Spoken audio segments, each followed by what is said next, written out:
Madame, monsieur, bonsoir, c'est l'heure de votre rendez-vous quotidien avec l'actualité sur ATV. Au sommaire ce soir. L'ouverture d'un procès sous haute tension. Ménélique Suréna comparé devant la cour d'assises de Martinique pour le meurtre de Nelson Williams. C'était en juillet 2019 à la cité Garifuna au Marin. Nous reviendrons notamment sur l'analyse psychologique du prévenu. Dans ce journal aussi, les enjeux climatiques au cœur des échanges aujourd'hui au Congrès des maires. Ce grand rassemblement des édiles de France se tient du 18 au 20 novembre, porte de Versailles à Paris. Un rendez-vous crucial pour les élus à 4 mois des municipales.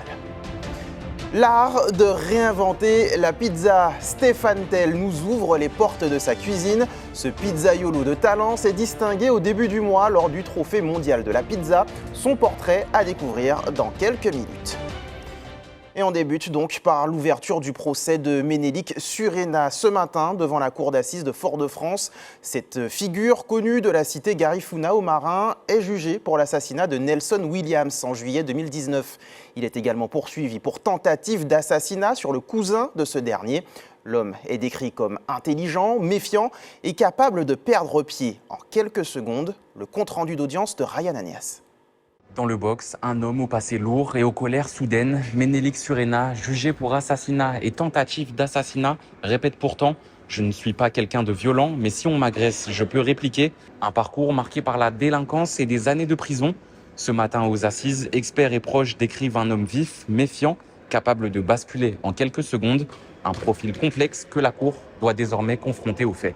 C'était en 2019, Ménélique Suréna se trouvait dans la cité Garifuna au Marin lorsqu'il croise le chemin du jeune Nelson. Ce dernier était en vacances sur le territoire afin de retrouver sa famille après son master en droit à l'université. Il s'était rendu avec son cousin dans le quartier en hauteur de la commune pour vendre 2 paires de baskets. Les chemins de ces 3 hommes se sont croisés et la situation aurait très vite dégénéré. Ménélique Suréna aurait vu le cousin de la victime s'approcher de lui et lui aurait tiré une balle dans le thorax, ralenti par la main de la cible. À ce moment-là, Steven Béguédou, qui voit quelqu'un de menaçant s'avancer, s'approche dans sa direction pour lui demander pourquoi il est là. Et il n'a pas le temps de réagir que Ménélique Suréna lui tire dessus. Nelson Williams aurait alors tenté de s'enfuir et aurait reçu une balle dans le dos avant de recevoir le coup fatal. Et se dirige ensuite vers la deuxième victime, qui n'a pas le temps de s'enfuir. Il va le rattraper, lui tirer une première balle dans le dos, et alors qu'il perd déjà beaucoup de sang, il va l'achever d'une balle dans la tête.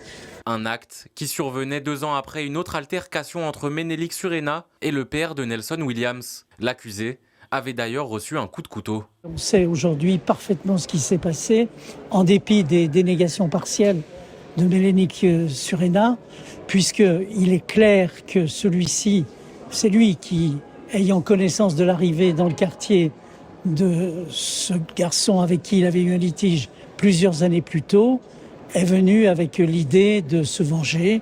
Il est venu armé, il est venu à sa rencontre. Un procès qui, 5 ans après, choque toujours. La famille de la victime, aujourd'hui présente, tout comme la famille de l'accusé, est restée très calme durant toute la durée du procès. Une experte psychiatre délivre ce matin son compte-rendu psychologique de Ménélique Suréna. Elle décrit un homme qui a eu une enfance difficile, vivant avec ses grands-parents, qui a commis plusieurs délits. Elle ajoute également que l'accusé peut se montrer très calme, mais que très vite, la violence peut prendre le dessus. Un des enquêteurs de cette affaire est également passé à la barre pour apporter précision et répondre aux questions, tout comme la mère de l'accusé. L'une des 2 victimes, Steven, le cousin de Nelson, a également été entendue en fin d'après-midi. Le procès se poursuivra dès demain matin. À la une aussi de l'actualité, le Congrès des maires s'est ouvert ce matin, porte de Versailles à Paris. Il rassemble plus de 10 000 élus pendant 3 jours. Parmi les nombreux sujets évoqués figure la question climatique et notamment les enjeux liés aux catastrophes naturelles. Le reportage de Loïc Régis. Repenser l'aménagement des territoires ultramarins en s'appuyant sur l'urbanisme bioclimatique. Quel rôle peuvent jouer les élus afin de favoriser des constructions durables ou encore quels enjeux face aux risques naturels? Voici quelques questions débattues ce matin lors de la 107e édition du Congrès des maires ici à Versailles. Des représentants de la Réunion ou encore de la Guyane ont pu présenter quelques exemples d'aménagement pour la ville de demain dans les Outre-mer. Penser à l'avenir peut prendre du temps, mais il faut aussi du temps pour bien faire les choses. La ville de Cayenne a élaboré un plan 2050 pour ses futurs aménagements. Santé publique, confort thermique ou encore sobriété énergétique sont au cœur de ce projet. Comment, au niveau de nos équipements, au niveau de la modernisation de notre ville, arriver à un équilibre entre tous nos savoirs ancestraux pour nos habitations et en même temps regarder l'avenir et la modernité avec assurance, avec des matériaux bioressourcés, avec une autre façon de gérer les eaux pluviales, réutiliser un certain nombre de ressources végétales pour donc limiter les îlots de chaleur et apporter, je dirais, davantage de caractère bioclimatique à notre ville capitale. Autre exemple présenté ce matin lors de cette conférence, celui de la commune de La Possession à La Réunion. De garder de plus de 100 000 arbres endémiques et indigènes. Pour répondre à la problématique du mal-logement, un écoquartier a été créé en 2014. D'ici 2026, il devrait accueillir 5000 nouveaux habitants. Le jardin créole tout autour, les vérandas, les brises-soleil qui permettent d'avoir des protections solaires. Voilà, tout ça, on le remet au goût du jour avec des bâtiments qui, eux, vont être collectifs et qui vont permettre à plus de monde de pouvoir avoir un logement, notamment pour résoudre la crise du logement, mais en même temps d'avoir de l'espace qui reste planté avec des jardins partagés, avec de la végétation, avec des aires de jeu, avec des aires de loisirs, voilà, pour que on ait son logement, mais on ait aussi des espaces où se rencontrer, se retrouver avec les voisins.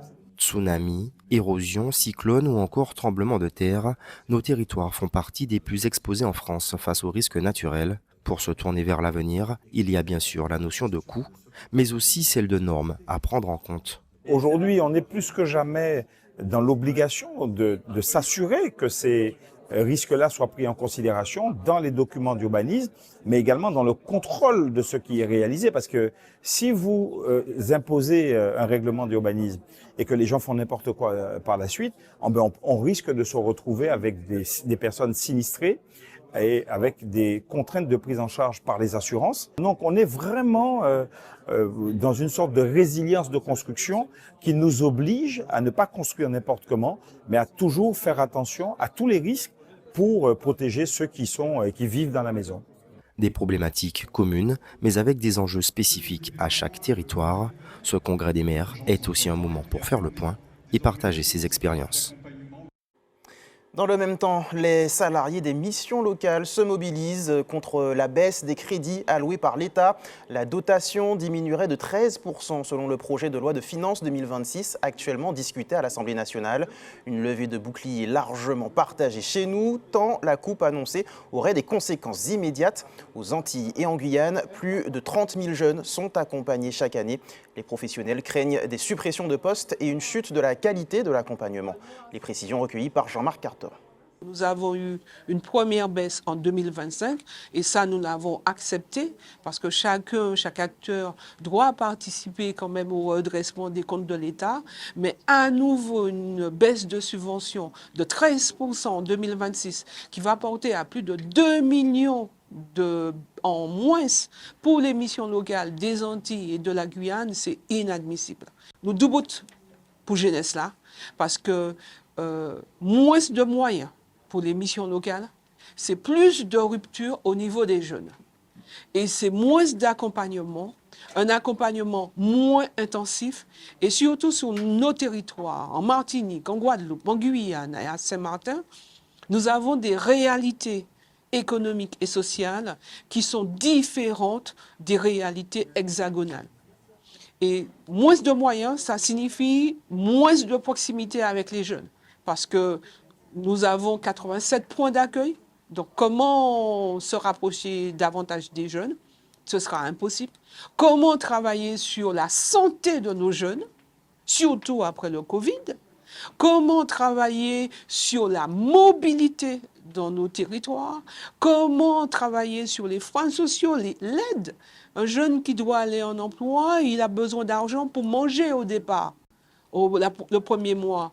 Et comment le faire si on nous baisse les subventions? La journée d'hier a marqué le coup d'envoi de la semaine du handicap au CHUM, en parallèle de la 29e semaine européenne pour l'emploi des personnes en situation de handicap. Objectif, sensibiliser la communauté hospitalière et les usagers à l'inclusion au travail des personnes handicapées. Plusieurs temps forts sont organisés au Centre Imaventura, à l'hôpital Clarac ainsi qu'à Pierre Zobda Kittmann. En Martinique, plus de 400 agents du CHU se trouvent en situation de handicap. Les détails face à la caméra de Louise Sabas. L'insertion des personnes en situation de handicap au CHU, il y a une part de méconnaissance parce que les personnes ne sont pas au courant de la présence du référent handicap RH sur le CHU. Et aussi, il y a cette dimension où la personne ne prend pas en considération sa situation de handicap et la personne a peur également d'affronter le regard des autres. Le but de cette semaine, c'est de faire participer la communauté hospitalière et également les usagers qui fréquentent le centre hospitalier à la semaine de l'emploi des personnes handicapées. Il y a l'atelier Devine-moi. Il y a l'atelier Fais comme Sois moi et Fais comme moi, l'atelier de gestion du stress et l'atelier d'adaptation physique comme on vient de faire avec le fauteuil. Quand quelqu'un a mal au genou ou autre, quelqu'un qui est handicapé, qui est toujours sur une chaise roulante, ça aggrave pas mal de choses. Facile, alors donc le goût. On arrive à savoir, mais là, j'ai testé le goût, mais le fait de marcher, je n'ai pas testé le fait de marcher pour essayer de trouver quelque chose dans la personne qui est en difficulté. Donc, c'est vrai que ce n'est pas facile. C'est pour ça qu'il faut respecter vraiment ces gens-là, quoi. Tout autre chose à présent, si les rayons des magasins sont déjà aux couleurs des fêtes de fin d'année, une autre date figure dans le viseur des commerçants et des clients. Le 28 novembre se tiendra le Black Friday, une pratique commerciale de plus en plus suivie. Alors faut-il réellement s'attendre à des prix cassés? Êtes-vous sensible à ce type d'événement? Élément de réponse avec Jean-Marc Carteron. À 10 jours du Black Friday, les enseignes affinent leur offre sous la pression d'un calendrier serré. Ici, dans cette boutique de chaussures, les équipes terminent les réassorts. Un peu plus loin, la bijouterie ajuste ses remises. L'objectif reste le même, être prête dès l'ouverture avec des prix capables de déclencher l'achat. On s'arrange pour faire moins 50% sur toute l'ancienne collection. Comme on sera ouvert dès 6 h du matin, c'est intéressant de mettre ces produits-là en avant dès le matin. Par la suite, à partir de 9 h, toute la collection que nous avons, même sur les nouveautés, vous aurez un pourcentage de remise sur toute la boutique en fait. Pour la Black Friday, on a reçu une nouvelle collection, enfin plusieurs nouvelles collections dans différentes gammes. On a reçu de nouvelles montres pour hommes et femmes. Nous avons aussi reçu une gamme en acier que je pense que mesdames vont adorer. On a reçu pour Noël, pour Black Friday. On est prêt pour les deux. Dans ce centre commercial, le contraste est frappant. Beaucoup de passants disent ne pas attendre le Black Friday. C'est un événement qui revient chaque année. Maintenant, moi, je n'y participerai certainement pas, puisque c'est vrai que c'est un jour de bonnes affaires normalement, durant lequel il y a du monde dans les magasins. Et bon, je n'aime pas spécialement les bains de foule. Même si la paye tombe à la fin du mois, les sous sont déjà comptés. Voilà. Et moi, ce n'est pas ma politique d'acheter quand il y a spécialement des promotions. J'achète quand j'ai besoin de quelque chose. Du côté de cette concession automobile, le calendrier est différent. Le Black November est déjà lancé, avec un mois complet de promotion pour capter les clients bien avant le jour J. Nous proposons des offres d'exception, allant de la citadine au SUV, thermique, électrique ou hybride. On constate que les clients viennent de plus en plus tôt en concession pour pouvoir procéder à l'achat de leur véhicule. Ils se renseignent, ils posent des questions, ils sont demandeurs d'offres. Et aujourd'hui, le Black November nous permet en fait de pouvoir répondre à cette demande sur le marché de l'automobile.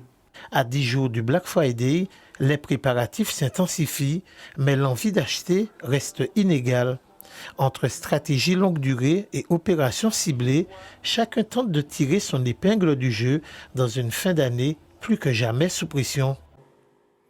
Le festival de littérature En Pays Rêvé a ouvert ses portes hier. Parmi les invités de cette édition 2025, la journaliste, autrice et réalisatrice antiraciste Rokhaya Diallo. Elle y présente son dernier ouvrage, Dictionnaire amoureux du féminisme. Rokhaya Diallo est notre invitée ce soir.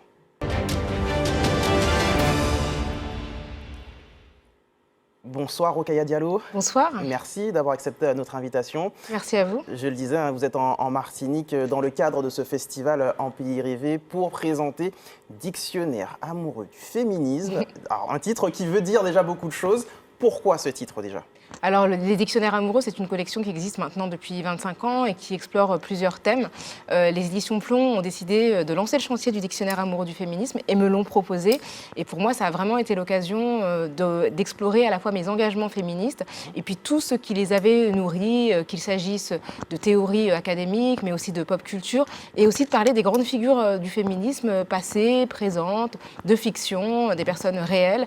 Et ce dictionnaire amoureux, ce qu'il a de particulier, c'est qu'effectivement, il se présente sous la forme d'un abécédaire, mais il y a toute l'affection que je porte à cette notion de féminisme et que j'espère partager avec les lecteurs et les lectrices. Il est important encore aujourd'hui de mettre des mots, de mettre des noms sur des figures importantes du féminisme. Elles ne sont pas encore assez connues. Je pense qu'il y en a qui sont très connus. Dans le dictionnaire amoureux, je parle de Angela Davis, je parle de Gisèle Halimi, je parle de Christiane Taubira ou de Paulette Nardal, qui sont effectivement identifiées en France, mais il y a des personnes qui sont beaucoup moins connues. Et je pense à par exemple Poulan Devi, qui était une femme très engagée en Inde, qui a lutté justement contre les violences sexuelles et sexistes. Je pense à Yoriko Chiyama, qui était une femme américano-japonaise, qui a justement lutté contre l'oppression institutionnelle aux États-Unis. Donc il y a un mélange. Et puis après, pour moi, il y a aussi la culture populaire qui est intéressante. Donc effectivement, je parle de Janet Jackson, de Britney Spears, mais aussi de Rumiko Takahashi, qui à mes yeux est une des plus grandes autrices de manga au monde. Et il y a des personnages comme Wonder Woman, qui est pour moi aussi une figure du féminisme. On peut parfois avoir l'impression dans le débat public que féminisme est presque devenu un gros mot. Comment vous l'expliquez ? Je l'explique parce que, en fait, être féministe, ça veut dire contester les bases extrêmement solides d'une société patriarcale. Donc, nécessairement, quand on s'engage dans le féminisme, on remet en question le confort de la majorité. Et donc, l'accueil qu'on reçoit, généralement, n'est pas positif. Et jamais, aucune féministe n'a été populaire, que ce soit aujourd'hui ou par le passé. Donc, je trouve que de disqualifier le terme de féminisme, c'est une manière de décourager les femmes d'investir ce champ et justement de les empêcher de se reconnaître dans une idéologie qui est pourtant une idéologie d'égalité. Et le féminisme, c'est l'inclusion et c'est la possibilité pour les femmes et pour les hommes de vivre ensemble sereinement. Et pour ce festival En Pays Rêvé, vous avez répondu à l'appel d'une autre grande femme, Victor Laszlo. Donc pendant plusieurs jours, vous allez à la rencontre finalement des lecteurs, c'est ça ? Tout à fait, et plusieurs rencontres. Déjà hier soir, c'était le lancement du festival. On a fait une première rencontre avec tous les autres auteurs et les autres autrices des lecteurs martiniquais, qui certains nous ont découverts, d'autres nous connaissaient déjà. Et puis effectivement, on va faire aussi pas mal de rencontres en milieu scolaire. Donc ce matin, j'étais au lycée Bellevue et franchement, c'était formidable. On est tous dispatchés sur plusieurs lycées au cours de la semaine. Je vais rencontrer 4 lycées. Et puis effectivement, il y a des rencontres publiques sur différents thèmes qui auront lieu dans la semaine. Demain soir sur l'intime et l'universel. Jeudi sur l'hommage aux femmes noires. Donc c'est vraiment des thématiques assez larges. Un programme à retrouver au complet sur Internet, ne vous inquiétez pas. Une dernière question, Rokhaya Diallo. Je profite de votre présence sur notre plateau pour évoquer aussi la question du racisme. Quelle vision portez-vous notamment sur la Martinique ? On sait que cette question raciale est présente, mais elle est en même temps très taboue. Quelle est votre vision à vous ? Alors, je pense que moi, je suis donc née à Paris de parents sénégalais et ce qui lie ma famille à la Martinique, c'est l'histoire coloniale. Et effectivement, si aujourd'hui je suis française comme vous, c'est parce que nos aïeux ont rencontré un destin qui a été percuté par la France. Et aujourd'hui, arrivé en Martinique, après notamment le procès des personnes qui avaient déboulonné les statues, pour moi, ça raconte cette histoire cette manière dont l'histoire coloniale, en fait, est imposée à des personnes qui ne désirent pas voir les oppresseurs célébrés et qui tentent justement de résister par tous les moyens possibles. Et je pense que le déboulonnage de statut, c'est un moyen d'affirmer l'identité martiniquaise et peut-être de proposer d'autres héros qui seraient des héros qui feraient plaisir à tout le monde. Donc moi, je pense que cette histoire-là du racisme, elle nous concerne, qu'on soit dans l'Hexagone ou en Martinique ou dans d'autres territoires français. Eh bien, merci beaucoup, Rokhaya Diallo. Merci d'avoir accepté notre invitation, de nous avoir présenté votre ouvrage Dictionnaire amoureux du féminisme. Et on le rappelle, on peut vous retrouver tout au long de la semaine dans différents lieux de la Martinique. Rendez-vous sur le site internet du festival En Pays Rêvé. Merci beaucoup, Rokhaya Merci Diallo. à vous. Je vous propose à présent de partir à la rencontre de Stéphane Tell. Le pizzaiolo bouscule les codes et signe des créations aux saveurs 100% locales. Une originalité qui lui a même valu 2 prix dans l'Hexagone. Portrait dans sa cuisine, signé Ryan Anias. Il s'appelle Stéphane, il est pizzaiolo et aujourd'hui, il nous ouvre les portes de sa pizzeria.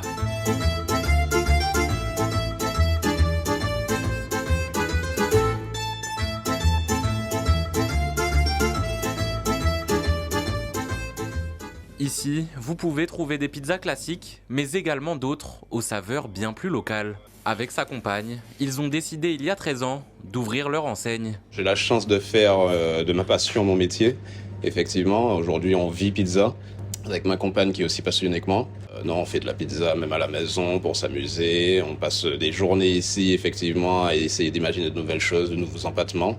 Des saveurs que l'on ne retrouve nulle part ailleurs et que Stéphane a décidé d'exploiter. Grâce à son formateur, il a décidé de participer au championnat de l'Association des pizzerias françaises. L'une de mes premières formations, mon formateur m'a dit très rapidement que j'avais le niveau pour partir au championnat. Donc j'étais un peu timide sur les débuts, voilà, pour moi c'était les débuts, j'avais encore beaucoup de choses à apprendre. Et donc voilà, on a pris le temps d'apprendre encore, de continuer à se former. Et puis aujourd'hui, on se sent l'âme d'aller conquérir d'autres titres. Conquérir d'autres titres ? Car oui, Stéphane en a déjà 2 qu'il expose dans son restaurant. Une fierté qui s'est concrétisée lors du trophée mondial de la pizza, où Stéphane a remporté le premier prix de la pizza dessert, ainsi que le 2e prix en pizza teglia. Mais ce n'est pas tout. L'homme du diamant a également été sélectionné pour la finale du championnat de France. Les retours des jurys, des publics, puisque tout le public goûte aussi les pizzas, on fait en sorte effectivement de pouvoir distribuer à tout le monde. Et les retours ont été extrêmement positifs, donc non, de la joie, de la fierté. Et quand je suis rentré effectivement, voir les clients qui viennent me voir, qui me félicitent, qui me disent merci de nous représenter, enfin, waouh, c'est juste génial, je ne m'y attendais pas à tout ça, mais ça fait plaisir. Une profession qui prend au final beaucoup de place dans la vie de Stéphane. Mais dis-nous, qu'aimes-tu faire en dehors de la pizza ? Je suis un grand passionné de kitesurf, que je pratique depuis très très longtemps, aussi en compétition à l'époque. Aujourd'hui je passe beaucoup de temps avec mes enfants. D'ailleurs c'est pour eux aussi que je suis parti au championnat. Et ils m'avaient dit, papa tu reviens pas sans la coupe. Hein. Donc voilà, chose faite. À côté de ça, je me suis découvert une nouvelle passion aussi pour la pizza acrobatique. En fait c'est jongler avec une pâte à pizza. Vous l'aurez compris, ce plat a une place à part entière dans la vie de Stéphane. Il espère en tout cas revenir avec un autre trophée chez lui, en Martinique. Il ne manque plus qu'à goûter ces délicieuses pizzas.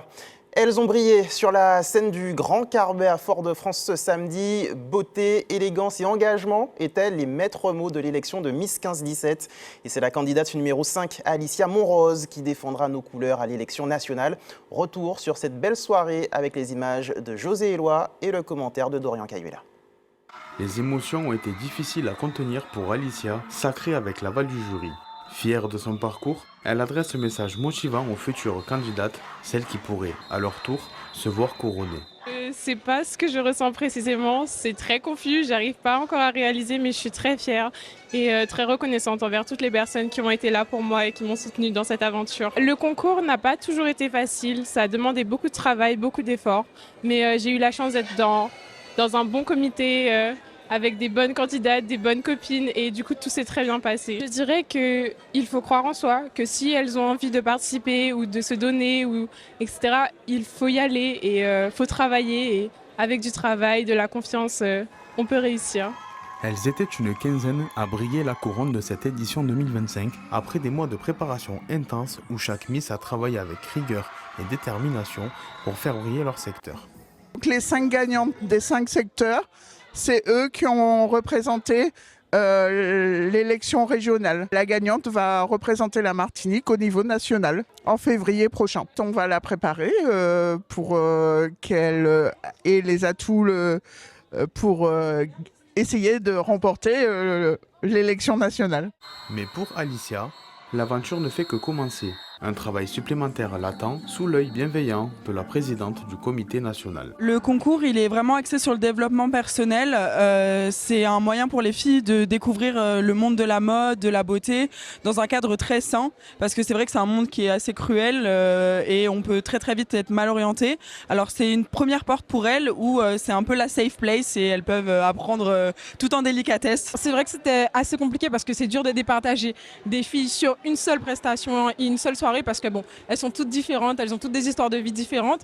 Mais bon, c'était quand même pas mal, on s'est tous quand même très bien entendus entre nous, donc très contente, très fière. Notre Miss se tourne désormais vers la grande finale nationale prévue le 21 février 2026 en Picardie. Une étape décisive et une occasion rêvée de faire rayonner la Martinique bien au-delà de l'Atlantique.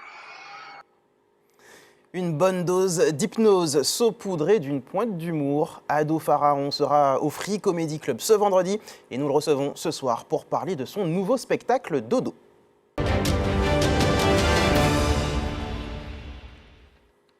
Ado Pharaon, bonsoir. Bonsoir. Merci d'avoir accepté notre invitation. Alors effectivement, première date vendredi, déjà complète. Exactement. Deuxième date prévue dimanche à 15h30, toujours au Free Comedy Club. Toujours au Free Comedy Club. Pour un spectacle Dodo qui annonce la couleur, j'ai envie de dire. Ah ouais, non, clairement, le titre nous le dit, on va dormir. Et surtout, la grande différence avec le premier spectacle, que c'est mon deuxième, que j'avais la chance de jouer en Martinique et une vraie rencontre avec ce public, je suis tombé amoureux, hein. Moins aimé, tu vois ce que je veux dire? Pas mal, voilà. pas mal. J'avais vraiment accroché. Et dans ce spectacle-là, on ira vraiment avec l'idée de faire vraiment une de mes tantes. Là, il y a des personnages qui seront là.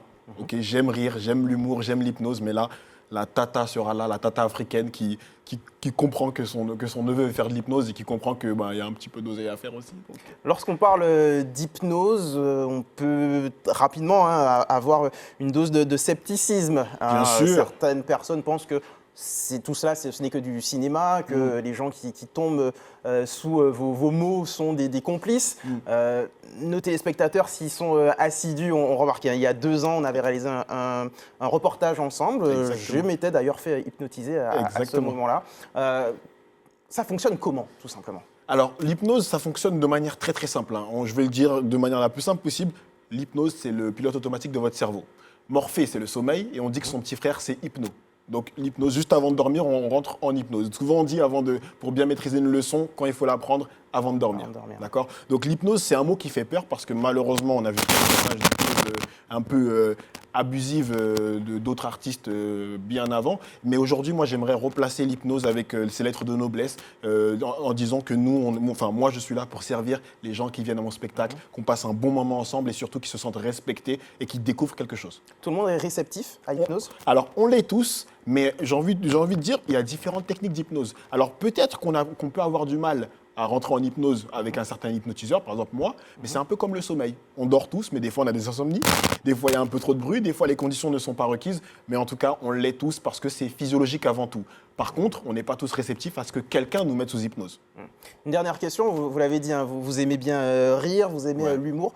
Comment associer les deux, hypnose, humour? C'est pas trop compliqué?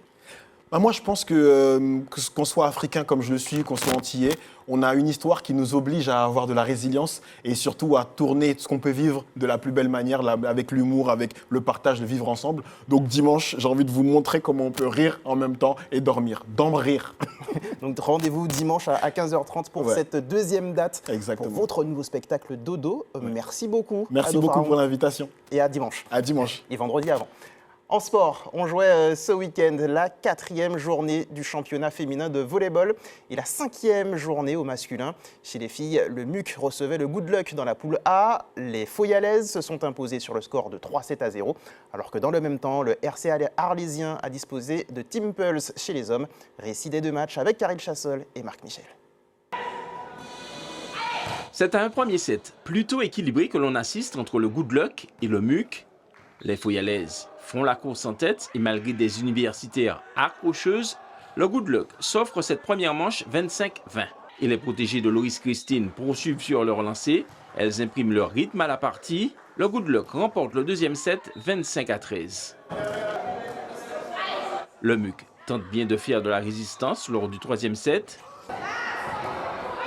Mais le Good Luck ne dessert pas l'étau et le conclut sur le score de 25-21 et remporte le match 3-0. On continue, c'est notre deuxième match de championnat, donc on a encore de quoi travailler et progresser. C'est vrai qu'on était plus en difficulté au troisième set. Après, c'est dû au fait qu'on a changé la rotation totalement, on a retiré beaucoup de choses. Donc on savait qu'on allait avoir plus d'opposition sur le troisième set. Toujours dans la poule A, le Rayon a battu l'Empire sur le même score. Forfait de l'AS Mondezes et de la Mairie Sportive. Au classement, l'Empire est leader avec 3 points d'avance sur le Good Luck et le Rayon. Un classement tronqué, certaines formations ayant jusqu'à 2 matchs en retard. Dans la poule B, l'Espoir, Team Pulse et le CFPVB se sont imposés sur le même score, 3-7-0. Au classement, le RC Arlésien et l'Espoir sont co-leaders devant l'entente FEP Montérégie et Claire. Chez les hommes, pas de temps à perdre pour le RC Arlésien face à Team Pulse. Les partenaires de Rodrigue Larcher remportent le premier set 25-7. Le deuxième est de tout autre acabit. Les deux formations font jeu égal. Les Chelchérois sont même tout près de le remporter. Ils mènent 20-18. Mais le RCA réagit et se l'offre 25-22. Et le troisième set est à l'image du précédent. Mais au final, sous les yeux de Stéphane Latige, arbitre national martiniquais en vacances dans l'île, le RCA Arlésien remporte le troisième set 25-20 et le match 3-7-0. L'équipe Team Pulse, voilà, elle est jeune encore, elle est en puissance, elle monte en pression. Donc là, franchement, vu le score, ils n'ont pas à démériter, ils sont allés chercher les points, ils ont eu la combativité. Donc vraiment belle prestation par rapport à une équipe qui a un historique, un palmarès. Une très belle équipe, ils nous ont surpris ce matin par leur niveau de jeu. Ça prouve qu'il y a du bon travail chez eux. Mais il faut dire aussi que nous, après 3 week-ends sans jouer, c'est un peu compliqué de retrouver la compétition, parce que bon, on a un peu bâclé les entraînements. Mais on a fait une bonne voie pour cette semaine, la semaine d'avant. Donc, bon, on va dire que le minimum est assuré. La surprise de cette 5e journée est venue de la défaite du Rayon, battu 3-2 par le MUC. Victoire également du Good Luck et du RC Rivière Pilote. Au classement, le Good Luck est leader avec 5 points d'avance sur le RCA et 7 sur le MUC et le RC Rivière Pilote. A noter tout de même que plusieurs formations comme le RC Rivière Pilote et le Rayon ont 2 matchs en retard. Comme chaque soir, on regarde ensemble le calendrier de l'EFS. Demain, vous pourrez donner votre sang sur le parking de la gare routière du Vauclin de 8h30 à 13h. Autre possibilité, la Maison du Don, immeuble Le Fils, quartier Dillon à Fort-de-France, de 8h à 14h. Avant de se quitter, je vous rappelle la principale information de ce mardi 18 novembre. Ménélique Surena comparaît depuis ce matin devant la cour d'assises de Martinique. Il est poursuivi pour le meurtre de Nelson Williams et tentative de meurtre du cousin de ce dernier. C'était en 2019 à la cité Garifuna, au Marin. Ça y est, c'est la fin de cette édition. Merci de l'avoir suivi en notre compagnie. L'actualité continue sur nos réseaux sociaux et notre chaîne YouTube. Quant à moi, je vous donne rendez-vous demain, même heure. Passez une excellente soirée sur ATV.